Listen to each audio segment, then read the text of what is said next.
Hey, fellow horror fans. This is Troy Escamilla, the director of Party Night and Mrs. Claus, and you are listening to Anthony T's Horror Show. Enjoy.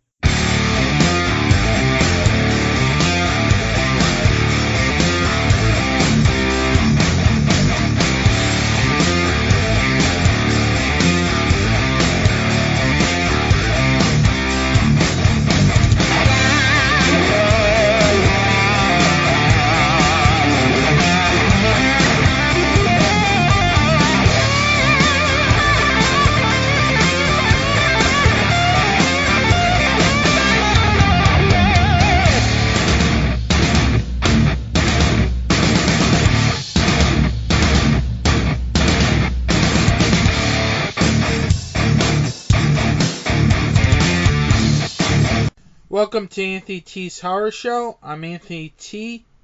In this edition, I will be talking to director and CEO of Unearthed Films, Stephen Biro, as I'll be talking with him about his latest film, American Guinea Pig, The Song of Solomon. But first, let's start off the show with some news. First off, topping news is Nicolas Cage in an H.P. Lovecraft adaptation. I am not kidding. This is actually happening. Ever since the success of Mandy, Nicolas Cage seems to be now branching more and more into the horror genre, as he's set to star in the H.P. Lovecraft adaptation of The Color Out of Space. According to BloodyDisgusting.com, the film is set to be directed by Richard Stanley, whose most notable films is the 1990 film Hardware and his most recent film, the documentary The Other World. This looks like an interesting pairing here. So this has definitely got my interest, and in fact, I hope to see this film next year, because this might have the potential if everything goes right.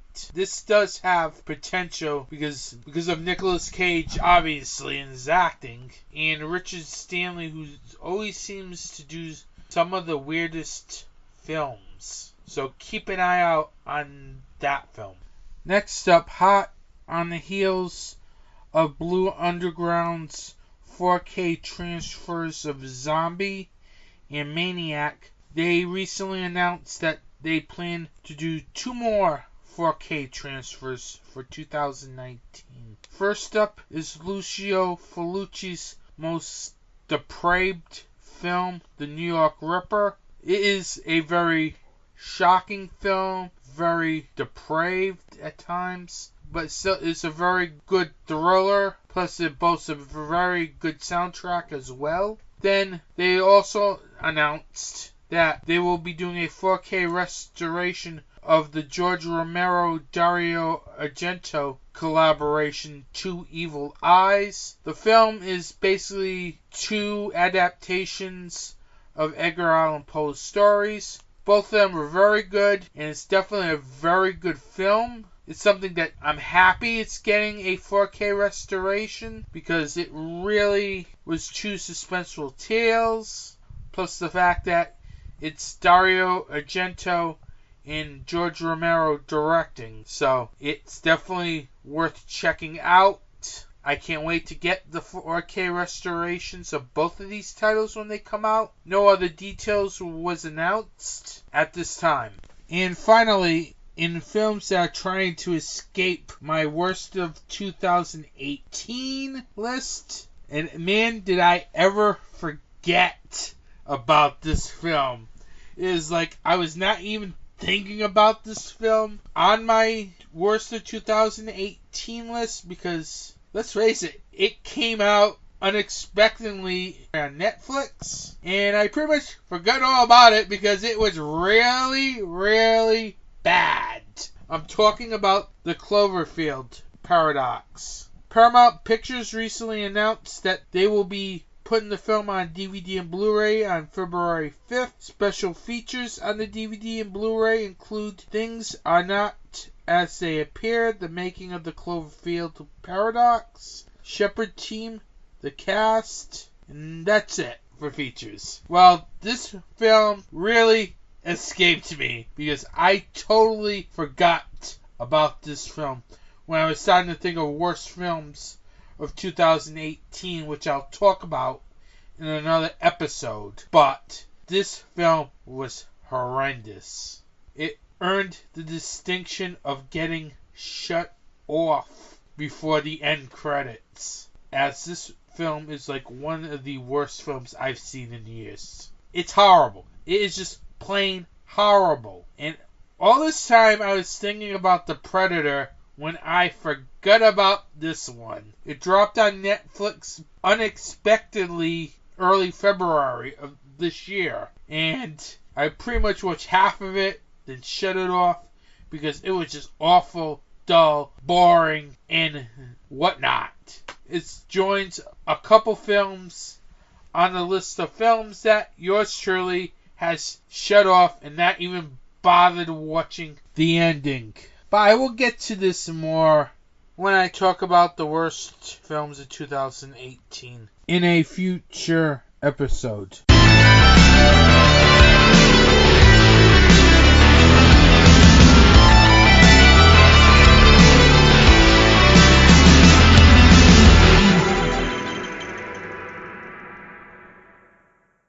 Now, during this segment, I'm going to talk out of genre here, so don't be surprised if you hear titles from films that are comedies, action, etc., as this is going to all be about the purchases that I picked up on Blu-ray during the Thanksgiving weekend. Every year, I usually pick up a lot of titles during these sales, whether it's from major companies like Amazon, or indie distribution places like Vinegar Syndrome and Severin Films. I'll be doing store-by-store purchases that I made, as I'll go from the big retailers to the indie retailers and distribution companies. With that, here's what I got at Amazon.com during the Thanksgiving weekend sales.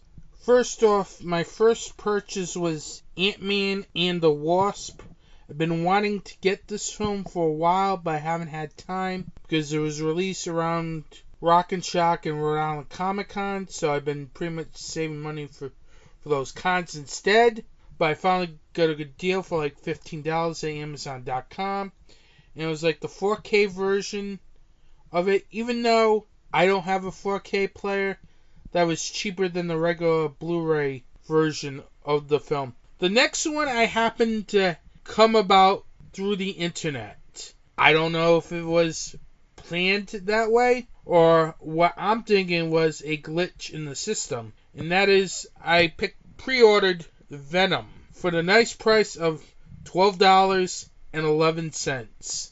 Sometimes when you're on Facebook a lot, you sometimes find one of these weird deals that maybe it's a glitch or something. To me, it seems like it's the case, as this is, I think, a limited edition one exclusive to Amazon.com. So I definitely jumped at it for $12.11.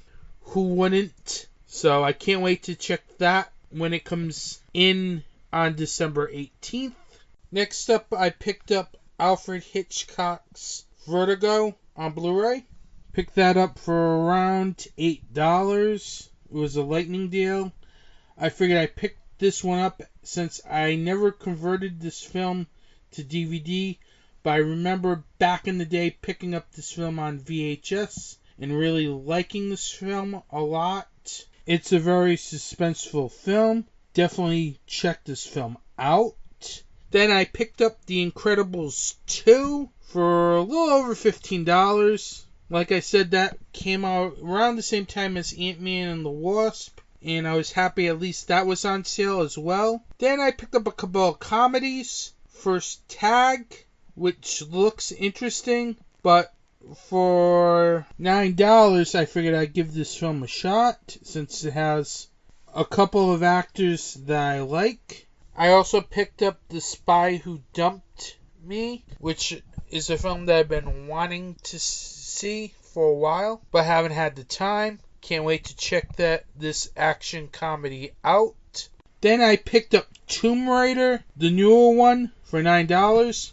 Wanted to check the film out for a while, but haven't had time, so I figured I picked that one up. And I also picked up the action film Skyscraper, because, hey, Dwayne Johnson's in it, and he's pretty much one of my favorite actors. Plus, he goes way back to the late 90s in wrestling, which I was a fan of, and his character. So that was an easy pickup for me. And next, I picked up Solo, a Star Wars story. I did not like this film, but since I'm always a believer having the whole trilogy and everything, I decided to pick it up anyway. Then I picked up the action film Sicario and Sicario 2. Heard great things about the first one. Second one, well, I've heard it's hit or miss, but I figured I'd get both of them since they were like $6, so I can't go wrong.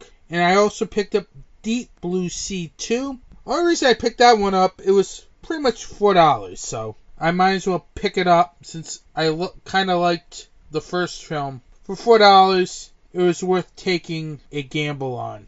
And now let's move on to Target. I only picked up like 4 things online at Target. I picked up Stranger Things Season 1 and Season 2. Definitely great seasons. Everyone should check out. If you have Netflix, definitely check it out if you haven't already. I also picked up Rampage, starring Dwayne Johnson. So that was a no-brainer because I'd been wanting to see that film for a while and just haven't had the time nor was willing to pay $20 for it. And I also picked up comedy mystery Game Night, which looks interesting, so I decided to pick that one up as well. And that's enough with all the studio films, as I know you guys want to hear what I got from the various indie retailers and distributors.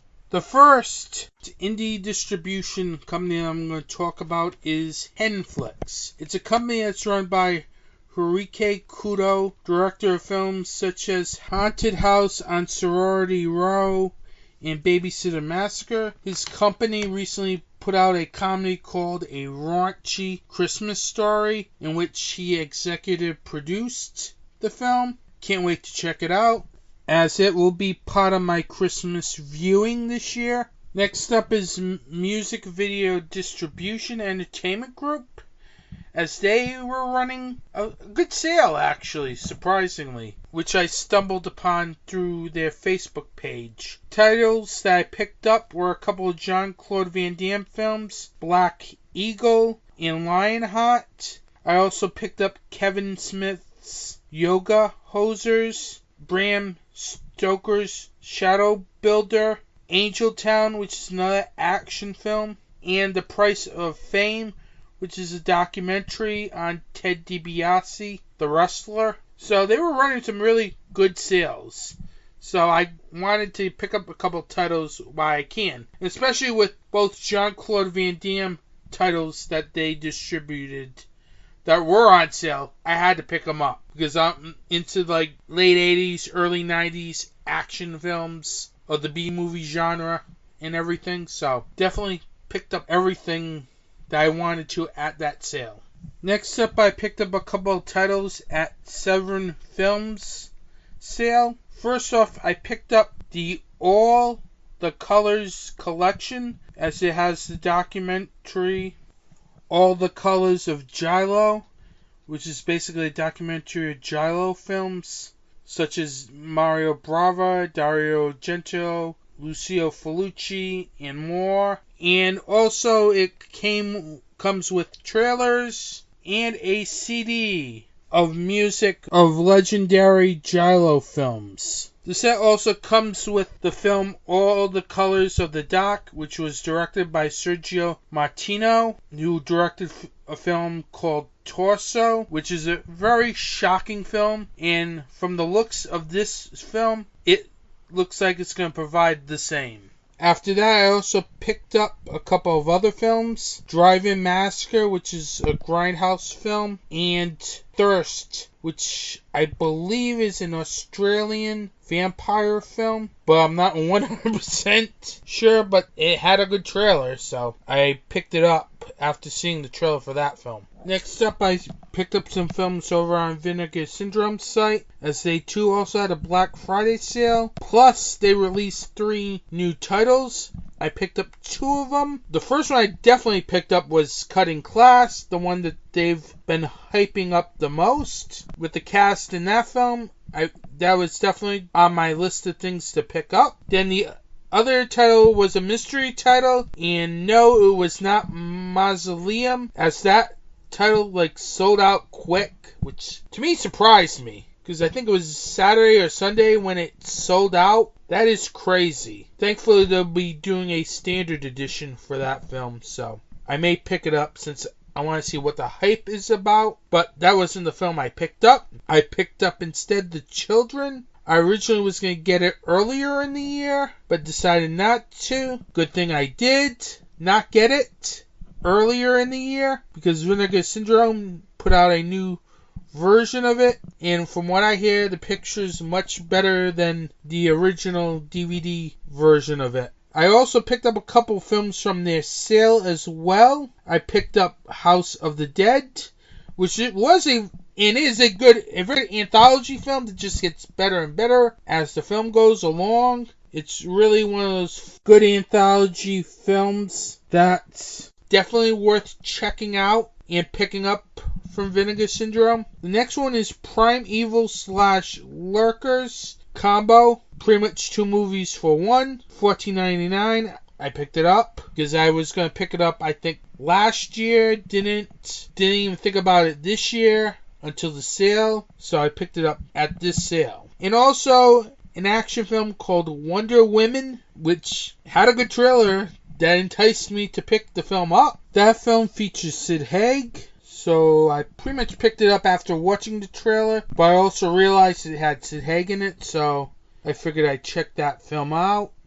And finally, my last purchases were at Grindhouse Video, which is a very good online retailer for obscure films. It's definitely a place you guys should take a look at.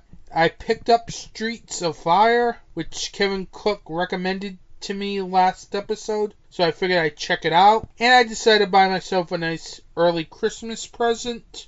And I picked up the Record collection featuring all 4 films from the series. Can't wait to check that out. And that's pretty much it for my Thanksgiving weekend shopping. Definitely support the indie retailers like Grindhouse Video, Vinegar Syndrome, Severin Films, Music Video Distribution, and so on, because it's always good to support indie retailers and indie distribution labels. Hey guys, this is Stephen Christina. I'm the founder, owner, creator, and host of Super Retro Throwback Reviews.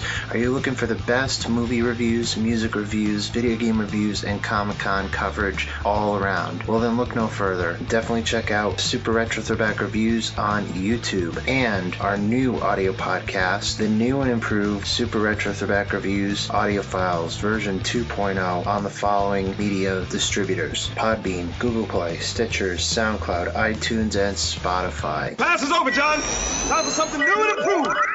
Have a horror podcast that you want to promote? Have a geek podcast you want to promote? Well, if you answered yes to one of those, then here at Anthony T's Horror Show, I'm looking to have your commercial here on my show. If you're interested in having your commercial played on my show, you can contact me at anthonytshorrorshow@gmail.com. And remember, support indie horror. Welcome back to Anthony T's Horror Show. At this time, I'm here with Stephen Biro, director of the Song of Solomon and the CEO of Unearthed Films. How you doing today, Stephen? I'm doing good. How are you? Good. Considering this interview's being broadcast on Black Friday, for those wanting to know. Now, your company's been responsible for such releases as Todd Sheets' Dreaming Purple Neon, House of Forbidden Secrets, and the Gila Francesca. How did Unearthed Films get formed? It was back in 2001 when I got hit up by a film representative to the Guinea Pig films, and we worked on stuff together to start Unearthed Films. So we started it back in 2001, and our first release was in 2002. Now, what made you want to get into the film business? Well, I've always been a horror fan, and there was a lot of extreme horror product that I was coming across that I would always just wanted to put out. So that's exactly what we started, and we started putting out extreme horror product for extreme horror fans. Now, what are some of the most popular titles that your company has distributed over the years? Rock and Roll was probably our biggest at the time, the animated film from the 70s.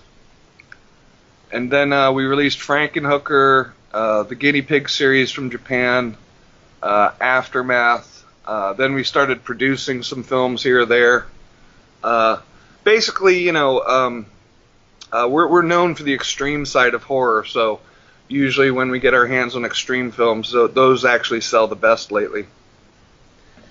Have you ever thought of just releasing any mainstream type horror films, like, say, from the type of films that Wild Eye releases, and so on? Well, that's the thing. I mean, I don't see Wild Eye putting out, like, mainstream movies. I see them put out a lot of indie stuff.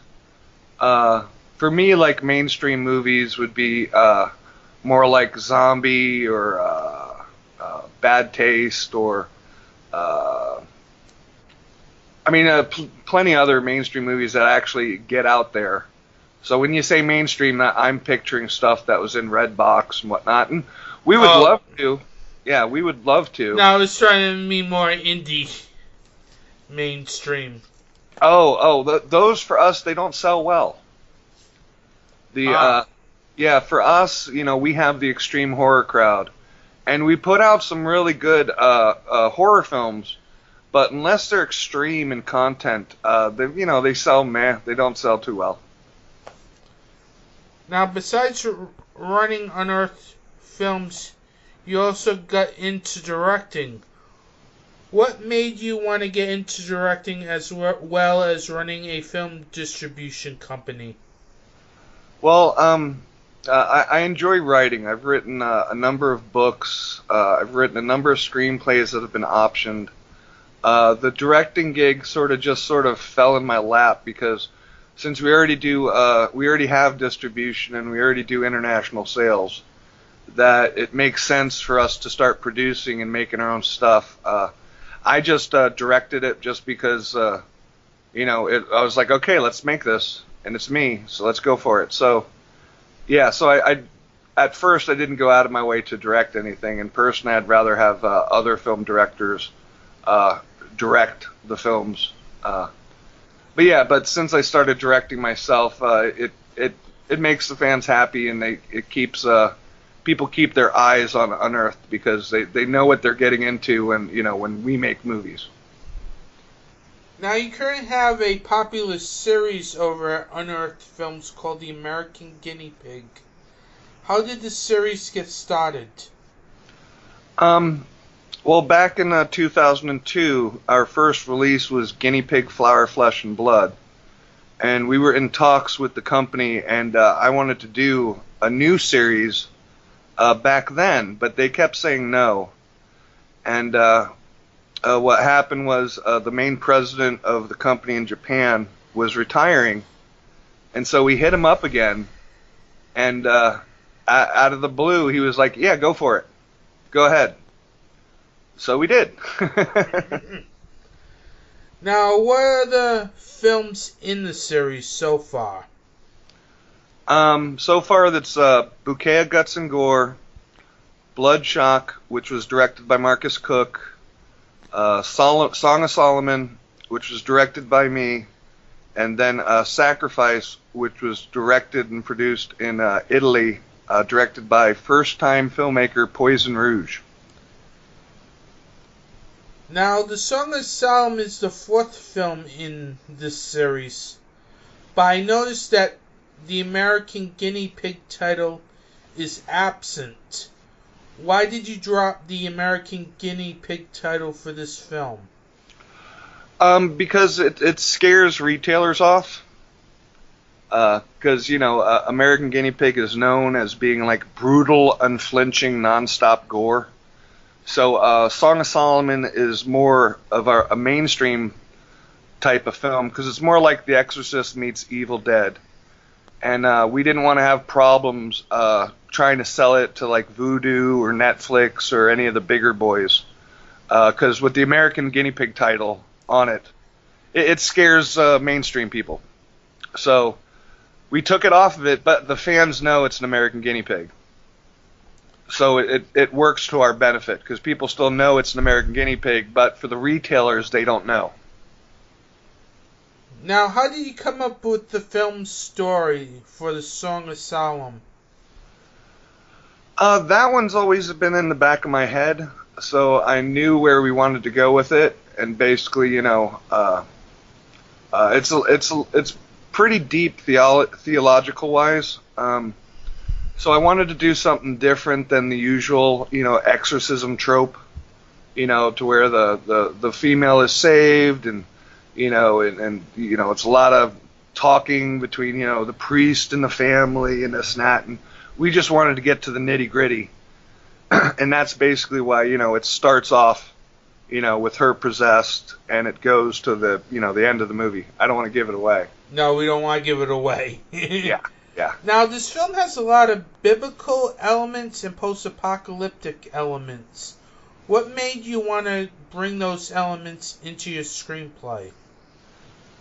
Oh, well, because, it's, for me, theologically, you can go anywhere with, demons and heaven and hell, and basically, it's just ripe for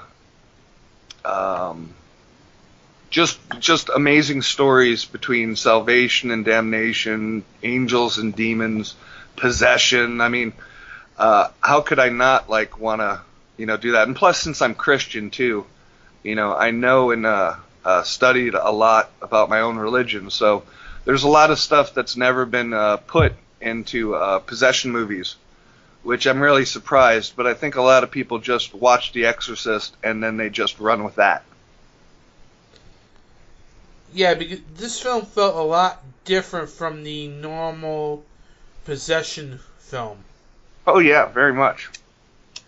Now, one of the things I liked about it was that each of the priests felt different from each other.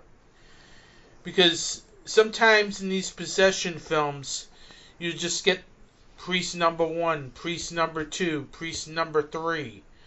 But here, it didn't feel that way because each of the priests had a different trait to them. What made you decide to make them all different from each other? Oh, well, that's because, because everybody is different from each other. and I thought it would be really unique because they go through so many different priests, and each one would have a different backstory, different misgivings about what they've done. And, like the third priest, he no longer has a soul, which has never been explored in an exorcism movie before, because the main thing is, during an exorcism, it's a battle between the priest and the demon. And if the priest loses, he actually loses his soul and he's condemned to hell immediately. And nobody has written that, nobody's put that in the movie, but yet it's in the exorcism books from the Vatican. So that's just another story element that's never been, explored. So I figured we'd be the first to explore it, which is great. Because now I figure as exorcism movies continue to go, because it's its own genre by itself, that I think other filmmakers will watch ours and take some of the ideas. So hopefully we change the exorcism genre with Song of Solomon. Now, what was the atmosphere on set like, given the subject matter and graphic nature of this film?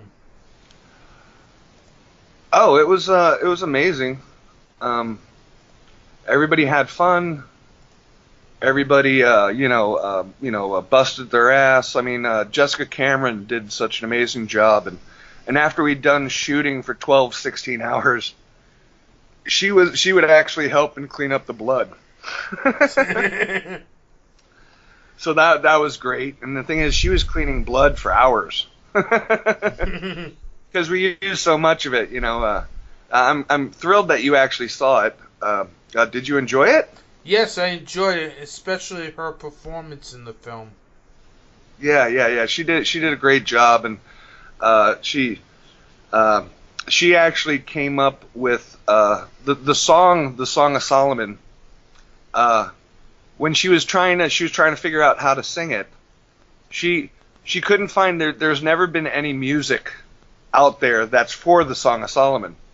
So she actually came up with the beat to Sleeping Beauty, and she sang the song to the beat of Sleeping Beauty, and it's just chilling. When she started singing it on set, everybody just stopped and got instantaneous goosebumps. And when she finished, everybody was high-fiving each other. Now, go ahead. Go ahead. So it was just an amazing shoot, and everybody had fun, and it's just one of those things when you're doing an independent film. It was 17 days worth of nonstop shooting. So it was just fun all across the board. And yeah. Now, speaking of Jessica Cameron, what was it like casting her in the role? It was awesome, because I had a lot of actresses that tried out for the role, but they weren't coming from where I wanted, because everybody was growling or being like and screaming, and I'm like no. I'm like, the demon is calm. The demon is all-knowing. And the demon has been there from the beginning of time and knows everything that's going to happen up to the end of time. And I had other actresses that just couldn't handle that amount of gore that they were going to have to do. And Jessica came into it, and she tried out for me via Skype, casting. And she nailed the part. And I was just so happy to finally find somebody that got what I was going for. So the casting of Jessica, it was just a no-brainer. And she's a really good friend. She's out here in LA with me now, because since Solomon, I moved out to LA. Ah. Now, one of the decisions that I liked was the fact that you had Jessica Cameron look so realistic in the film, as her character was very grounded. What made you decide to have her character look that way? Well, because it's a general progression. Because the thing is, everybody who does possession makeup, for some odd reason, everybody puts slashes all over the face, because that's what was in The Exorcist. So we wanted to make it more reality based. And as time goes on, she does become a little bit more rotten each time. But each time she also gets another demon in her. And that's why, by the end of the movie, she has the unholy trinity in her. And you can tell by the pupils, The second act, she actually has double pupil contacts in, but you really can't see them well because we shot by candlelight. But that's why at the third act, that's why there's 3 pupils in each eye. And so it's a general progression, and we just didn't want to, do what everybody else did. We wanted to do stuff differently.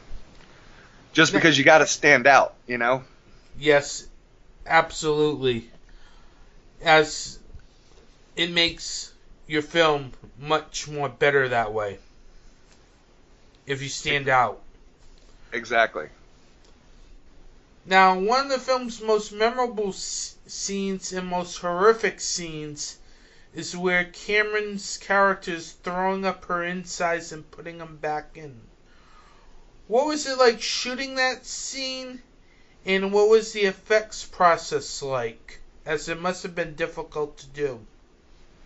It was very difficult because we did the barfing scene, and then right after we did the singing scene. And you know what happens, since you've seen the movie, you know what happens during that. Mm-hmm. So it was two of the main FX shots, all done in one night. So it was hectic. It took its toll on everybody. But Jessica, she was a trooper. She was in it to win it. And as far as I know, she won it. Yeah, she does give a great performance in the film. Now, besides Jessica, what was the casting process like for all the other cast members? It was, we already worked with Gene Polyabicki. He was in Bloodshot. And I knew he had the fortitude to learn his lines and to, be exactly what we wanted him to be for the Warrior Priest. David McMahon, he was a new one. He was new to the Guinea Pig family, and I saw his acting reel, and I knew he would be perfect for the Last Priest, because the Last Priest, he's a little effeminate, and that's exactly what we wanted to. So, and Jim Van Beber and Scott Gabby, they were with us in Bouquet of Guts and Gore as well. Maureen was in Bloodshot. She was in Gator Green, which I produced. That was the first thing I produced with Van Beber. So a bunch of the people we've already worked with before. So it wasn't too bad.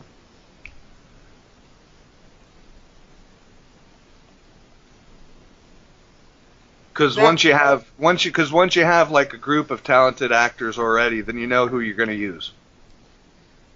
Now, the film's attic was so creepy looking.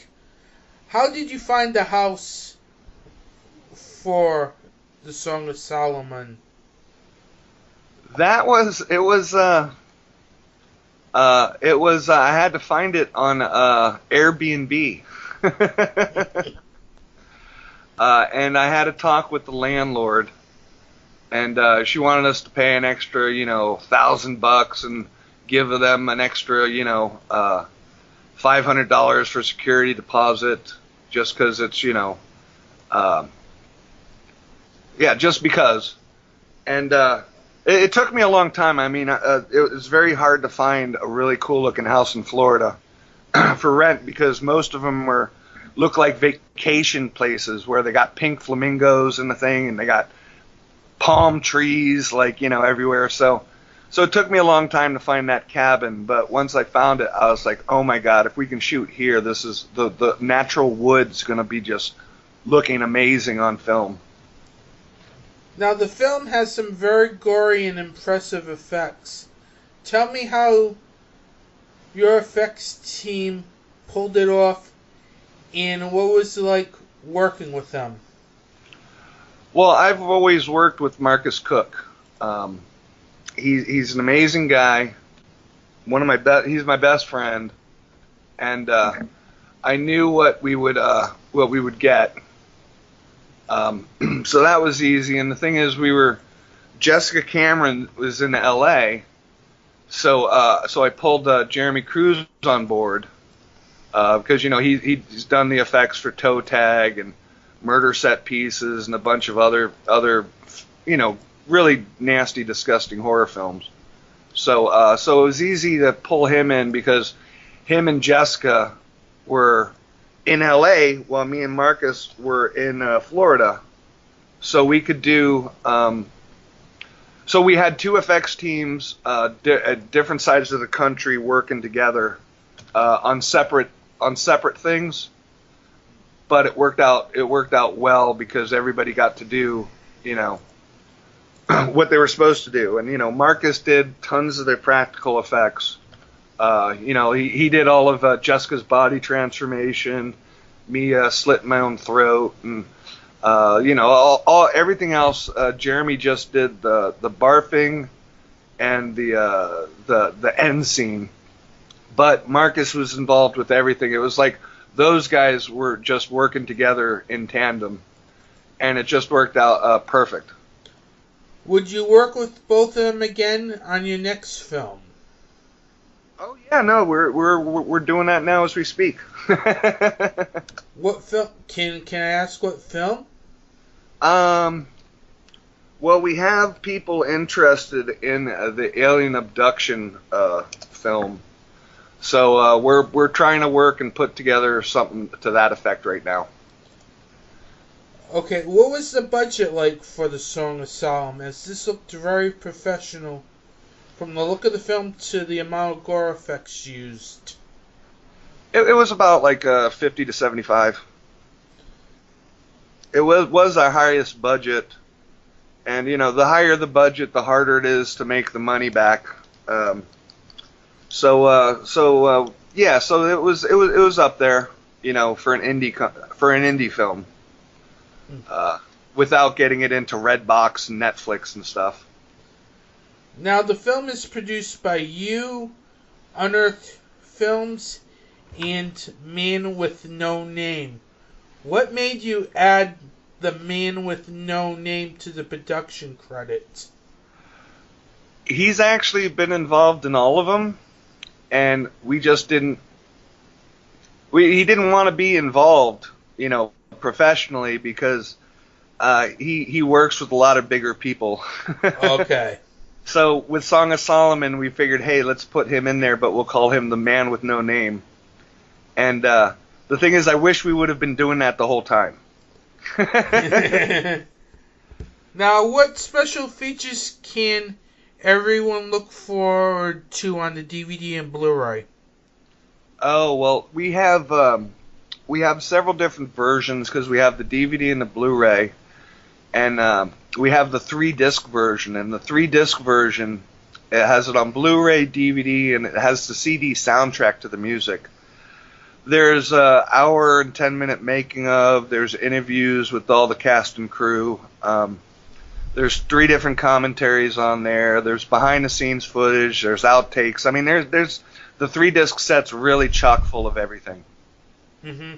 Yeah, I've gotten the 3-disc set, and that is very loaded. Yeah. And I love the way the 3-disc set's set out because, when you look at the DVDs, you can see all 3 of the contacts on each different disc. Mm-hmm. And then when you pull the discs out, then you can see all 3 priests. So it sort of really worked out graphically. Now, I noticed you also started a new subdivision called Unearthed Classics. What made you create the subdivision, and what films can we expect on this label? Originally, if you look at the beginning of Unearthed, we already had classics in our normal lineup. But for some odd reason nowadays, everybody is all retro. And everybody's buying up all the movies from the 80s and the 70s, even the 90s now. So instead of just lumping in, the older movies with the normal Unearthed lineup, we figured let's do Unearthed Classics so people know, that they're classic films. Because, like Rock and Roll, when we put that out, it's a movie from 1979. So it just used to be a part, so we decided to, do a separate label called Unearthed Classics. Right now, we're working on Dark Side of the Moon, working on a film called Nightwish, the Grand Tour with Jeff Daniels. I think we got Night of a Thousand Cats. Is that the one with Hugo Stiglitz? Yeah, that's it. I remember seeing that one on B Movie TV. That's that's kind of a weird film. Yes, it is. Yes, it is. Hopefully it does well, and we have tons of other movies lined up too, but I can't make announcements until contracts are signed. Obviously. Now, what is next for you as a director? Well, for me, it's actually producing the next couple of films, and like I said before, I didn't get in this to become a director. I just directed some stuff. I'd rather have somebody else directing stuff so I can push them into the limelight, because that's actually cool. Instead of me, it's like, okay, no, it's you. And hopefully it'll help everybody, because I know right now in the independent scene, it's really the directors who are really the stars, and that's how a lot of people look at it now. Yes, you have the actors, and yes, they are stars, but it's the director who really pulls everything together. So in the indie crowd, it's like the directors are now the stars. So I'd rather give those guys the pushes and the promotions. And who knows what I'll do later. We got a couple of things in the works. So maybe if I can get the rights to another film, might be doing a sequel to something that people remember really highly of the 80s. Now, what are some of the future releases for Unearthed Films that we can expect in the coming months? Well, we just had House of Forbidden Secrets, directed by Todd Sheets, hit like 7 days ago. Then we got Takashi Hirose's Brutal coming up December 13th. Then after that, we got Adrian Corona's Dis. And both films, Brutal and Dis, are really hardcore, heavy-duty stuff. Really intense, extreme movies. Then we have Mark Savage's Purgatory Road coming up. That's a phenomenal, awesome movie. Looks like $1 million. Then we'll probably jump onto A Record of Sweet Murder, which is from Japan. A really intense, graphic movie. Then we're probably putting out a couple of the classics, the Night Wish and Dark Side of the Moon. Yeah. And then, sorry. Yeah. Oh, no worries. And then we also got, the Serbian film coming, the uncut version, the extended cut, and then we're working on a documentary of it as well. Now, speaking of the documentary, I noticed on your IMDb you're working on it. What drew you into making a documentary on that controversial film? Well, because it put out so much controversy, and people think it's like, the Devil Reborn or something like that, and so many people refuse to watch it, but they just hear a couple things about it. They're like, oh my god, I won't touch it, but the stuff's not that friggin' bad. And plus, working with the director Serjan Spasojevic, they have over 70 hours worth of professionally shot behind-the-scenes footage. And it shows them having fun. Yeah, it shows them having fun, and it's all in high def. And nobody's seen any of it. And we did interviews in Serbia with the whole cast and crew. And I mean everybody, because they were all excited about it, and we didn't know how they would take it. Because a Serbian film in Serbia did raise some hackles. Obviously.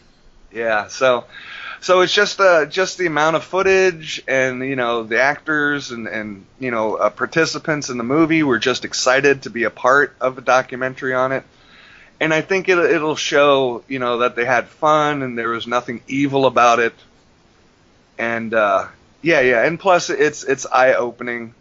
Because it was made in Serbia, and you could see all of the amount of work that they did with it. Because, when you see footage of the cast and crew, there was over 50 people in the crew itself. For an independent horror film, that's like, amazing. You're just like, wow, I wish I could have that. I bet any filmmaker wished they could have that. Oh yeah, the more people, the better, the easier it is. You know, and the thing is, they did shoot over 62 days. Wow. For an independent film, that's a lifetime. Yeah. I mean, we shot Solomon in 17 days with 2 days worth of pickups.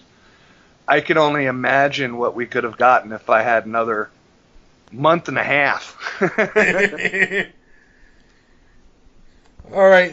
Finally, where can they find Unearthed Films on social media? I mean, it's, Facebook.com/unearthedfilms. Website's unearthedfilms.com.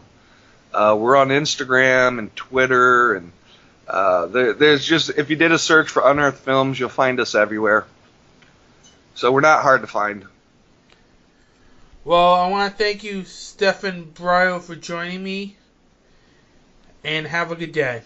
Oh, dude, thank you for having me. I hope the interview went well. And, looking forward to hearing it later. Thank you very much, and have a good day. You too, Anthony. Have a horror podcast that you want to promote? Have a geek podcast you want to promote? Well, if you answered yes to one of those, then here at Anthony T's Horror Show, I'm looking to have your commercial here on my show. If you're interested in having your commercial played on my show, you can contact me at anthonytshorrorshow@gmail.com. And remember, support indie horror. I want to thank Director and CEO of Unearthed Films, Stephen Biro, for coming on to my show. Let's keep the discussion on the Song of Solomon going, as this film will also be my film recommendation this episode.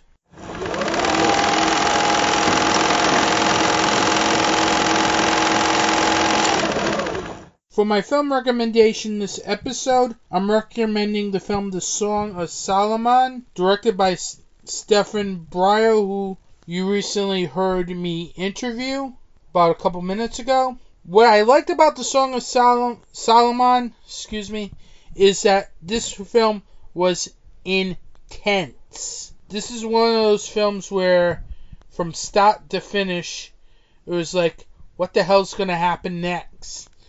It's like the action was out of control for this film. One of the main reasons why I liked this film was Stephen Biro's direction. He does a very good job making sure that his scenes have a general reaction to them, whether it's the way he uses the gore to making sure that he gets the performances that he needs to make this a very intense film to watch. It really is one of those films where there's going to be a lot of blood in it. And if you're a fan of gore horror films such as Terrifier and that kind of film, then you will not be disappointed with The Song of Solomon. What also made The Song of Solomon great was Jessica Cameron's performance. She does a very good job making sure that her character is very dark, very dreary, and downright frightening to see, as it's one of those characters where you can be easily scared at. This is definitely her best performance, as she's been in some other really good indie horror films, such as Truth or Dare, in which she also directed. Not the one that came out this year, but the one she directed, which came out, I believe, last year. And Red Eye, which everyone should definitely check out. But back to The Song of Solomon, she was very good in this film. The film also has a very good screenplay by Stephen Biro. He does a very good job making sure that the action keeps moving at a very good pace. There's never a dull or boring moment in this film, considering there's a lot of gross stuff that happens in this film. So it's kind of hard not to be bored. And he also does a very good job in the way he handles his characters. I like the fact that the priests felt different from one another. This could have been easily a film where you had random priest number 1, random priest number 2, and so on. But this film, it doesn't feel that way because each of them had a distinct personality to them, which really helped kept the story moving. Because if you start seeing characters who pretty much do the same thing, then it gets boring in a hurry. Thankfully, not in the Song of Solomon. Definitely check out this film. It is probably one of the goriest supernatural films ever made. Plus, quite frankly, it might give Terrifier a run for its money as the goriest horror film of 2018. Definitely check out The Song of Solomon, as is available on Amazon and other online retailers. And please help support this film, because this film is very good and it has a very good lead performance that people should check out. Now, what's happening inside the horror chamber? I recently posted a video up on Anthony T's Horror Chamber's YouTube page talking about the end of Tempe Entertainment. It was a hard video to make because I was such a fan of their work from the early 2000s and liking some of their back catalog as well before the early 2000s. It was tough to really do this video, because it's always sad when an indie film company has to go out of business because whether nobody's buying the product. It was a tough video to make, so it may not be the greatest video in the world, but I did try my best, because I don't like to see independent film companies such as Tempe Entertainment fold, because I love indie horror, and there's not many of these indie horror companies out there.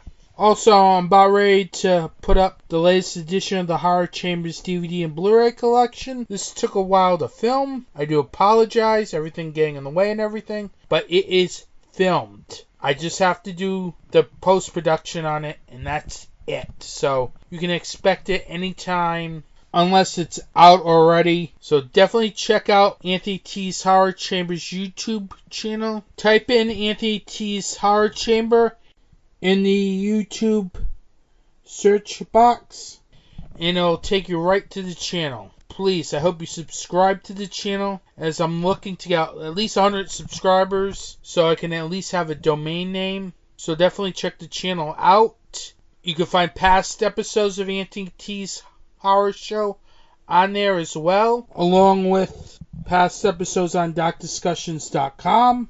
With that, I want to thank you for listening to this episode of Anthony T's Horror Show. Have a good day and support indie horror.